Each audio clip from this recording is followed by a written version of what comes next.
Vou começar este vídeo fazendo uma pergunta, mas calma que não é de português e nem de matemática. Qual o presidente da América Latina mais irreverente, mais inusitado e que causou uma grande comoção não só no nosso continente, mas se não em todo o mundo? Pausa o vídeo, responde nos comentários e depois volta aqui que eu vou dar a resposta.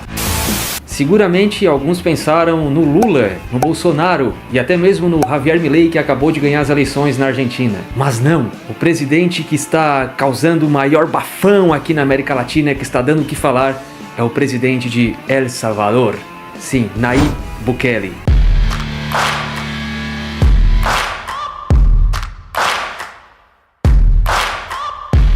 Esse presidente aí, desde que assumiu, vem recebendo muitas críticas, tanto positivas quanto negativas. Em outras palavras, ofensas e elogios, né? E mesmo que ele venha fazendo um ótimo trabalho, ainda vem recebendo muitas críticas negativas. Por que será, né? Na verdade, essa resposta é simples. Ele está comprovando, mostrando na cara de muita gente que para resolver o problema da insegurança e da delinquência, que tira o sossego e coloca muito medo na gente honesta e inocente sobretudo, é preciso sim ou sim, de qualquer maneira, de qualquer forma, uma mão de ferro. Ou seja, utilizar força contra força, fogo contra fogo. Olha, ele está dizendo na cara de muita gente, de maneira simples, que tiro se combate com tiro, não com flor, não com rosas, não com livros e não com poesias. E tá dando certo. Veja bem, a América Latina muitas vezes é tida como o continente mais perigoso do mundo, tanto em roubos quanto em homicídios. E aí isso significa, né, que qualquer projeto progressista que vem sendo implantado ao longo dos anos, na verdade ao longo das décadas, de tratar o criminoso como uma vítima da sociedade, de oferecer regalias para ele, como se fossem os santos, não adianta, não serve para nada, a não ser para aumentar ou para pelo menos dar uma sensação de impunidade para esses aí que não gostam da lei. Não funciona! E um dos maiores exemplos disso é o Brasil, né, que vem tentando implantar esse tipo de política do coitadismo, né, com essas pessoas que infringem a lei, e o nosso índice de crimes não diminui, ou quando diminui um ano, aumenta no outro, ou seja, nós estamos na mesma coisa há anos. Nós aqui no Brasil, nós temos uma das maiores taxas de homicídios do mundo, sem contar que em números gerais, em número de homicídios gerais, é o mesmo que em países que possuem guerra civil, ou países que estão em guerra. Já tivemos mais mortes por arma de fogo, por exemplo, do que na Síria. Gente, Síria. E a Síria é um país que tem uma guerra civil eterna lá dentro. E o Brasil é apenas um exemplo. Um dos exemplos que tem por aí afora de que isso não adianta. Então já fica aí até o final do vídeo, porque eu vou te contar aqui nesse vídeo como que o Nayib Bukele está fazendo para acabar com essa delinquência toda, e que essa infelizmente é a única maneira que dá certo aqui no nosso continente, na América Latina. Ó América! E claro, não se esqueça de se inscrever nesse lindo canal para não perder nenhum tipo de informação, de dados, de notícias ou de qualquer coisa que for de países e cidades aí pelo mundo. E não se esqueça do like desse vídeo, né? Pô, é de grátis. El Salvador deixou de ser um dos países mais perigosos do mundo para se tornar um onde as pessoas honestas e trabalhadoras possam caminhar tranquilamente pelas ruas. Olha só que sonho de muita gente que vive em muitas cidades aqui no Brasil, hein? El Salvador era um dos países, ou já foi até o país com a maior taxa de homicídio do mundo. Mais do que dobrava ou triplicava a taxa de homicídios do Brasil. E não é um perigo que nós estamos acostumados aqui, apenas estar vivo lá já era perigoso. Não era preciso o sujeito ir para uma região considerada mais sombria, macabra ou perigosa para ele estar em perigo, não. Era o simples fato de estar vivo em El Salvador já era um perigo por si só. Algumas cidades do Brasil também já chegaram a esse nível, né? E se estar vivo já era perigoso, significa que se o sujeito chegasse perto de uma dessas áreas dominadas pelos criminosos, ele com certeza iria dormir para sempre. E olha só como são as coisas, né? Faz pouquíssimo tempo que esse presidente aí, o Nayib Bukele, fez uma declaração dizendo que haviam se passado um ano que naquele país não havia acontecido nenhum homicídio. Y el presidente de El Salvador, Nayib Bukele, aseguró este día jueves que su país logró registrar 365 días sin homicidios durante su administración. E olha só, hein? Em 2015, a taxa de homicídios naquele país era de quase 107 homicídios a cada 100 mil habitantes. Isso é um número elevadíssimo para um país. É uma loucura para um país com tão poucos habitantes. Tem pouco mais de 6 milhões de habitantes em El Salvador. Para vocês terem uma ideia, a taxa de homicídios no Brasil naquele mesmo ano não chegou nem a 30. E de El Salvador passou de 100. Que absurdo, gente. Que loucura, meu. Como é que o povo tinha coragem de sair nas ruas? E olha só, hein? Aqui no Brasil nós temos Rio de Janeiro, nós temos Salvador, Recife, Vitória, né? São tantas e tantas cidades que têm essa fama aí que ninguém quer ter. E mesmo assim, a nossa taxa não chegou nem na metade de El Salvador. Em El Salvador, os responsáveis, né, por esses assassinatos em massas eram as famosas maras. Pô, mas como assim famosas? Eu nunca ouvi falar de uma mara? É, porque cada país tem o seu idioma e o seu regionalismo, né? Claro. Las maras, ou as maras, são, na verdade, as famosas facções criminosas, como nós conhecemos aqui no Brasil. E lá eles possuem uma característica inconfundível, que são as tatuagens. Todo mundo que faz parte dessas maras, né, ou dessas facções, que são membros, né, possuem pelo menos uma tatuagem do símbolo da facção da qual faz parte, né? E uma das duas maiores maras, né, de El Salvador chegou a ter mais de 100 mil membros. Repito, 100 mil membros, né, em uma das maras para um país de 6 milhões de habitantes, né, gente? É muita gente para uma facção só. Muita gente. E de novo, de apenas uma mara. Gente, 100 mil habitantes é uma população de cidades inteiras espalhadas aqui pelo Brasil. A minha cidade, que é considerada uma cidade média no Brasil, tem um pouquinho mais de 100 mil habitantes. Não era simplesmente uma situação excepcional que o país estava passando, não. Não, El Salvador era um país sem futuro. Sem futuro. Até que o Bukele chegou, né? E até parece uma coisa de filme ou de alguma ficção por aí, porque, gente, foi um giro de praticamente 180 graus que El Salvador deu. Eles mudaram totalmente a situação deles. Salgan a la calle y le pregunten a la gente al azar, súbanse a un bus, pregúntenle a los pasajeros del bus, vayan a un restaurante, pregúntenle a los comensales, a los meseros, pregúntenle a quien quieran. Aquí en El Salvador pueden ir a cualquier lugar, es totalmente seguro. Pueden entrar a cualquier comunidad, a cualquier barrio, a cualquier colonia, a la hora que quieran, no va a pasar nada, nadie los va a detener. Então isso quer dizer que o jogo virou, né? Agora é o Brasil que tem que aprender com eles. Ah, que vergonha. Mas então, como é que aconteceu essa mudança drástica, né, lá em El Salvador? Nossa, como eu falo bem espanhol, El Salvador. Tudo isso aconteceu, ou tudo isso começou quando lá em meados de 2022, em apenas um dia em El Salvador, aconteceram 62 homicídios. Foi então que Bukele disse basta, já chega, e mandou a força policial ir atrás desses delinquentes. Mas ele simplesmente não deu só o aval, não, vão lá e prendam, não. Ele falou, vão, prendam e façam o que for necessário, porque vocês não terão nenhum problema com a lei. É assim que tem que ser, gostei desse cara. E aí foi uma bola de neve só, né? Começaram a fazer controles de drogas, de armas, de tatuagens. Sim, de tatuagens pelo motivo que eu já falei agora, né? Cada grupo, né, ou cada membro de cada facção tem tatuado no corpo o símbolo de sua facção, né? E olha só como são as coisas, né? Olha só o que o Bukele postou no seu Twitter, né? Ele dizia que antes esses delinquentes exibiam a sua tatuagem com muito orgulho, como forma de status e de impor respeito e medo na sociedade e nos outros grupos da facção. E agora, em contrapartida, eles estão fazendo de tudo para retirar a tatuagem. Até queimam, até passam fogo no corpo para tentar tirar a tatuagem. E olha só, para fechar com chave de ouro, ele ainda disse ali na postagem: vão envelhecer na prisão. Muito bem, Bukele. Mas olha, não termina por aí não, hein? Veja só como esse cara é corajoso. Ele foi lá e disse que ia piorar a condição de vida desses meliantes aí na prisão. Num primeiro momento, ele reduziu a quantidade de refeições de 3 ao dia para 2 ao dia. E adivinha o que aconteceu, né? Alguns membros que ainda estavam soltos, né, e os familiares desses membros que estavam presos, começaram a protestar, não gostaram muito disso.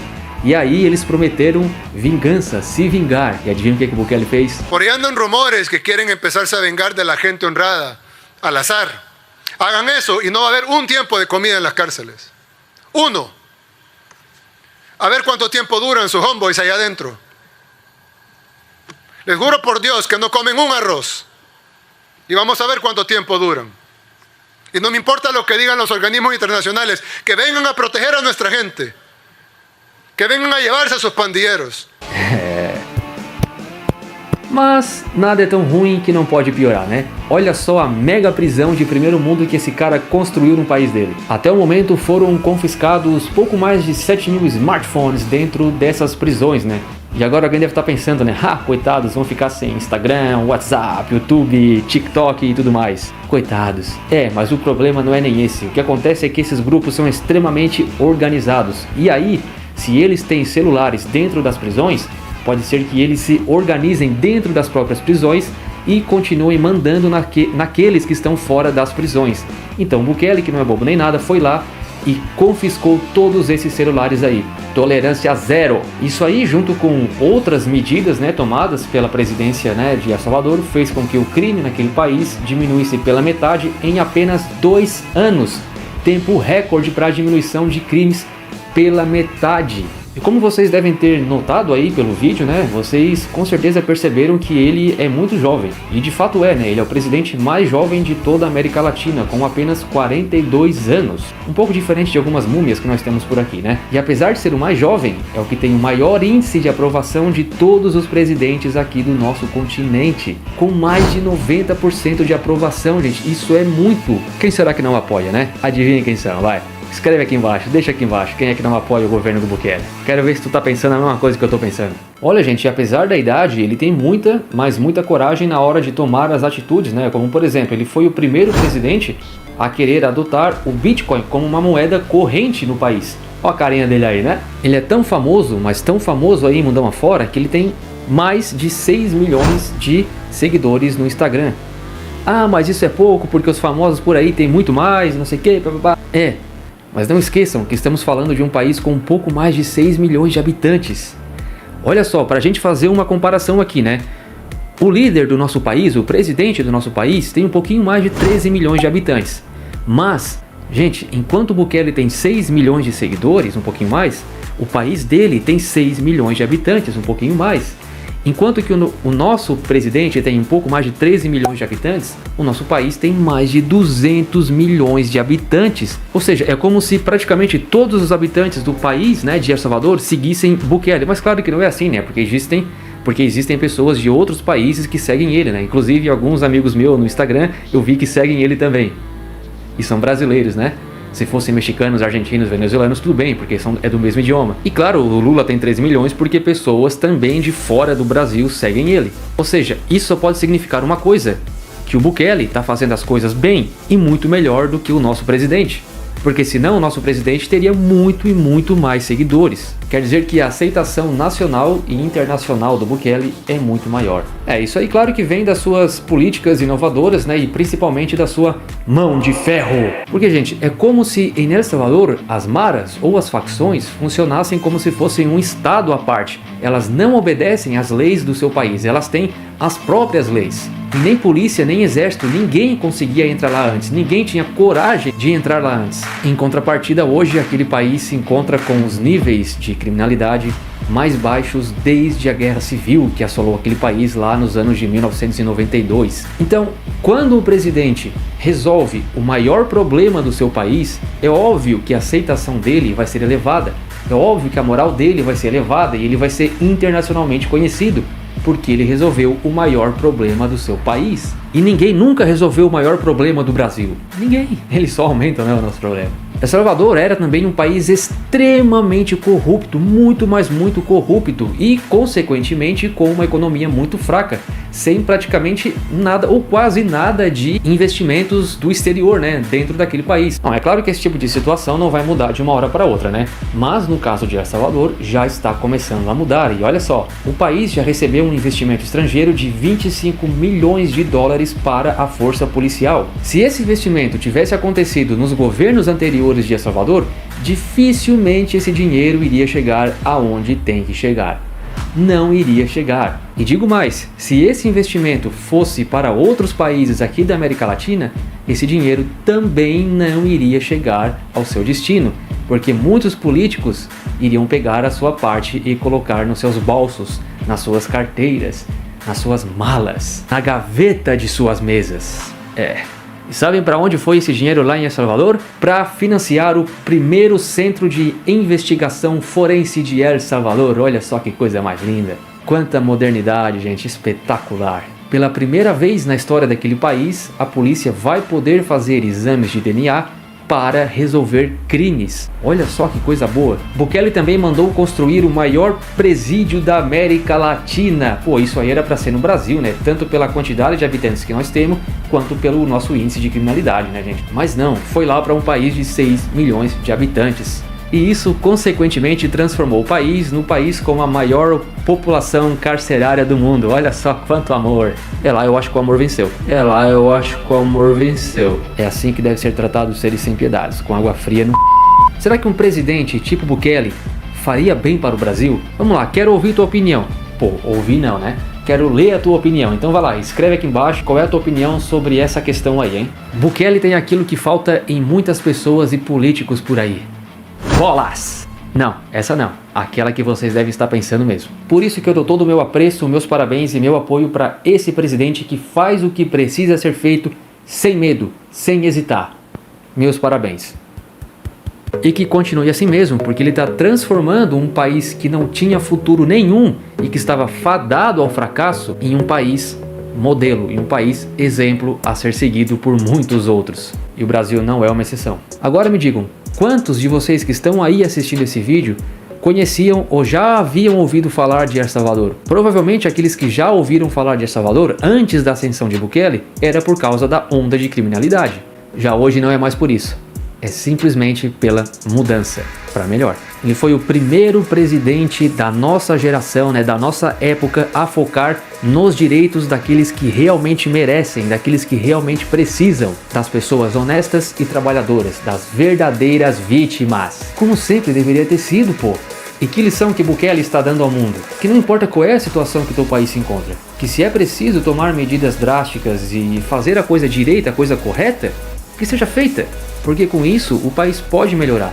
Nem que seja passos de formiga, mas vai chegar um momento que ele vai melhorar. E agora essa última pergunta é para vocês. Você é daquele que aplaude as atitudes de Bukele ou dos que defendem os direitos dos criminosos? Aquele mesmo criminoso que pode passar ao teu lado e levar aquele celular que tu trabalhou tanto, suou tanto para poder pagar e às vezes ainda nem terminou de pagar ainda, né? Pior, o criminoso que pode tirar a vida de um ente querido teu, ou até mesmo a tua vida. Pensa, rapaz, pensa. O mundo deveria ser dos bons, não dos maus. Até logo.